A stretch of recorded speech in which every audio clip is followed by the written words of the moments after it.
मध्य प्रदेश की राजधानी भोपाल से जहां एस्ट्रॉनिक पिकनिक का आयोजन संपन्न। एस्ट्रोवर्स परिवार ने किया नववर्ष का स्वागत। नव कैलेंडर वर्ष 2026 के स्वागत में Astroverse astrological studies training and research organisation द्वारा रविवार 11 जनवरी 2026 को एस्ट्रॉनिक ए पिकनिक का भव्य आयोजन क्लब M&N आर्ट्स भोपाल में सफलतापूर्वक संपन्न हुआ। इस अवसर पर एस्ट्रोवर्स परिवार के ऋषि शुक्ल, हेमचंद्र पांडे, निशा शर्मा, संदीप सोनी, अनुपम आनंद वरदानी एवं अशोकानंद महाराज सहित अन्य सदस्य उपस्थित रहे। कार्यक्रम का उद्देश्य आपसी मेल मिलाप और सौहार्द को बढ़ावा देना रहा। पिकनिक में ज्योतिषाचार्य, चर्चा और एस्ट्रोलॉजिकल गेम्स, गीत, संगीत, कविताएं तथा पारंपरिक दाल बाफले का सभी ने आनंद लिया। आयोजन उत्साहपूर्ण और पारिवारिक वातावरण में संपन्न हुआ। लगातार खबरों को देखने के लिए बने रहे हमारे साथ सिर्फ दैनिक इंडिया न्यूज पर। खबरों एवं विज्ञापन के लिए संपर्क करें ललित माहेश्वरी पर 9993659779 पर। परिवार में काफ़ी समय से जुड़े हुए हैं और हर महीने इसकी एक मीटिंग होती है, ज्योतिष पे चर्चा होती है। आज ये नववर्ष के उपलक्ष्य में एक सपरिवार एक गोष्ठी आयोजित की गई थी ताकि थोड़ा चर्चा का फॉर्म इसमें थोड़ा सब फॉर्मल हो सके और सभी लोग मिलकर इसके आगे की चर्चा करें, इसको कैसे क्या करना है आगे। और जैसे सर ने बताया, अंक ज्योतिष के हिसाब से ये 1 नंबर है। मैं अंक ज्योतिषी भी हूँ, तो उसके हिसाब से इसमें नई रिसर्च, नई गणनाएं और नए कुछ काम और नए लोगों से जुड़ाव, बहुत सारी चीजें इस साल हम लोग इसमें करेंगे और यही हमारा उद्देश्य है। कौन से बदलाव आप जैसे बताएंगे, कौन से बदलाव होंगे? सबसे पहले तो मुझे लगता है कि हमारे गुरुदेव वगैरह सब डिसाइड यही करेंगे कि जो रील, पॉडकास्ट और इतनी सारी भ्रांतियां आ गई हैं समाज में, तो उसके लिए हम लोग एक सही चीज निकालें, क्योंकि लोगों का ज्योतिष विधा से विश्वास उठ रहा है। कोई ज्योतिषी गलत हो सकता है, ज्योतिष की विधा गलत नहीं है। तो इन सब चीज़ों पे कि क्या सही है और क्या गलत, उस पे हम एक स्वरूप, एक प्रारूप लेकर आना चाहिए और वो कोशिश करेंगे कि हम लोग बिल्कुल लेकर आएँ। ऋषि शुक्ल साहब और हेमचंद पांडे जी, इन लोगों ने कार्यक्रम को अरेंज किया हुआ है। सारे ज्योतिषीगण आए हुए हैं। सभी लोग पिकनिक के रूप में इसको एंजॉय कर रहे हैं और कुछ गणनाएं करेंगे जो आगे साल के लिए बताएंगे। बहुत बहुत धन्यवाद, थैंक यू। इस नव वर्ष की बेला में और इसको थोड़ा इधर हुआ है, ये हम लोग ज्योतिष को आगे बढ़ाने के लिए जो भोपाल के बहुत सारे विद्वान ज्योतिषी हैं वो और उनके परिवारजन एकत्रित होकर के यहाँ आज स्वागत कर रहे हैं नए वर्ष का, आने वाली मकर संक्रांति का, और योजना बना रहे हैं कि इस वर्ष में हम ज्योतिष के लिए क्या क्या करेंगे।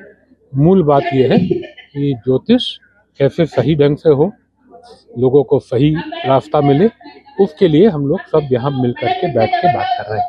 हमारे साथ पांडे जी हैं, हेमचंद पांडे जी, जो भोपाल के सबसे वरिष्ठतम ज्योतिषी हैं। आप से बात आप बताएंगे जी। आपको जानकारी दी है कि ये नए साल के लिए हम क्या क्या ज्योतिष में रिसर्च करेंगे, उसके बारे में आदरणीय ऋषि कुमार शुक्ला साहब ने बताया और हम सब उनके साथ मिल करके जो अनुसंधानात्मक कार्यवाही है वो हम करने का प्रयास कर रहे हैं। हम एक पूरा कैलेंडर बना लेंगे साल भर का कि हम क्या क्या चीज़ें नवीनता वाली बात रहेंगे।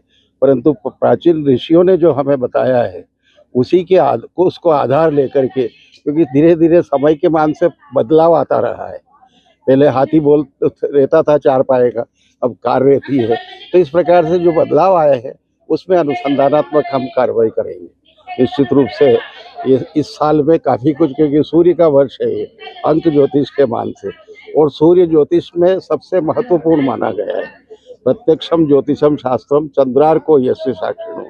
तो सूर्य जो है वो सूर्य की महत्ता के कारण से ये वर्ष ज्योतिष के लिए भी बड़ा महत्वपूर्ण है। तो इसलिए जो है ज्योतिष से संबंधित कोई रिसर्च वाला काम इस वर्ष हम लोग करेंगे।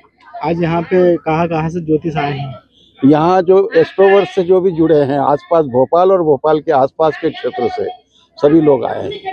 तो आज इसीलिए 4:30 बजे तक का टाइम रखा है, क्योंकि उसके पश्चात जो बाहर से आए हैं वो गंतव्य स्थान तक हमारे पहुँच सकते हैं जी। आज यहाँ पर शिव की भांति इस बार भी नव वर्ष मिलन समारोह किया गया। ये जो ज्योतिष में जो भ्रांतियां हैं उन सबको दूर करने के लिए हम हर महीने एक गोष्ठी रखते हैं। इस गोष्ठी के माध्यम से विचारों का आदान प्रदान होता है। ये 2026 ऐतिहासिक साल है। इसमें अप्रैल के बाद आप देखेंगे कि पूरे ब्रह्मांड के 7 महीने अप एंड डाउन करेंगे, उतार चढ़ाव के होंगे। और आपके शेयर बाजार में 28 जून 2026 के बाद एक बहुत बड़ी मंदी का दौर आने वाला है 13 महीने के अंदर अंदर। 28 जून से 13 महीने बहुत बड़े मंदी के दौर से ये देश गुजरने वाला है, पूरा ब्रह्मांड गुजरने वाला है। उसमें शेयर बाजार के लिए बहुत नुकसानदायक होने वाला है। शेयर बाजार के जो इन्वेस्टमेंट करने हैं उनको 28 जून से सावधान रहना चाहिए। और ऐसी ऐतिहासिक घटनाएं होंगी 2026 में जिसकी कि हम कल्पना भी नहीं कर सकते हैं। नए नए रिसर्च होंगे, नई नई टेक्नोलॉजी आएंगी, नए नए सिस्टम में ऑपरेट होंगे और ये प्रकृति बदलाव चाहती है, प्रकृति परिवर्तन चाहती है। एस्ट्रोलॉजी के माध्यम से हम उसको पढ़ के बताना चाह रहे हैं कि 2026 पूरा ऐतिहासिक रहेगा। उस ऐतिहासिक में बड़े बड़े बदलाव होने की पूरी संभावना बनती है एस्ट्रोवर्स परिवार की तरफ से। और ये कार्यक्रम रखा गया है और हर वर्ष ये कार्यक्रम होता है और हर महीने हमारी गोष्ठी होती है। उसमें पूरे निष्कर्ष निकाले जाते हैं और निष्कर्ष करके रिसर्च सब बन के सामने आती है। जैसे मैडम ने बताया कि बहुत सारी भ्रांतियां पॉडकास्ट और सोशल मीडिया के माध्यम से फैलाई जाती है, इनको रोकने के लिए क्या देखिए क्या होता है कि ये बड़ा व्यापक सब्जेक्ट है, हम किसी को रोक नहीं सकते। क्योंकि देखिए हर चीज में नेगेटिव पॉजिटिव दोनों होता है। अब नेगेटिव पॉजिटिव तो समाज में अच्छे लोग भी हैं और खराब भी लोग हैं, तो ज्योतिष में भी अच्छे और खराब है, डॉक्टर भी अच्छे और खराब रहते हैं। तो हर चीज़ में ऐसी चीज़ें होती है नेगेटिव और पॉजिटिव। तो प्रकृति में जिसकी किस्मत अच्छी है और जिसके कर्म अच्छे हैं वो अच्छे लोगों से टकराता है, जिसकी किस्मत खराब है और जिसकी दशा खराब चल रही है वो खराब लोगों से टकराता है। जैसे रात और दिन, दिन और रात, तो रात होगी तो दिन होगा, दिन होगा तो रात होगी। जो ऊपर चढ़ेगा वो नीचे गिरेगा, जो नीचे गिरेगा वो ऊपर चलेगा। ये प्रकृति का सिद्धांत है। तो ये पूरी चीज़ें जो अप एंड डाउन से तो नेगेटिव को खत्म तो नहीं किया जा सकता, लेकिन जिनके कर्म अच्छे हैं उनको हमेशा अच्छे लोग टकराते हैं, जिनके कर्म खराब है उनको खराब लोग टकराते हैं। तो नेगेटिव और पॉजिटिव जैसे लाभ और हानि, सुख और दुख, जीवन और मरण, हर चीज़ हमारा द्वैतवाद है।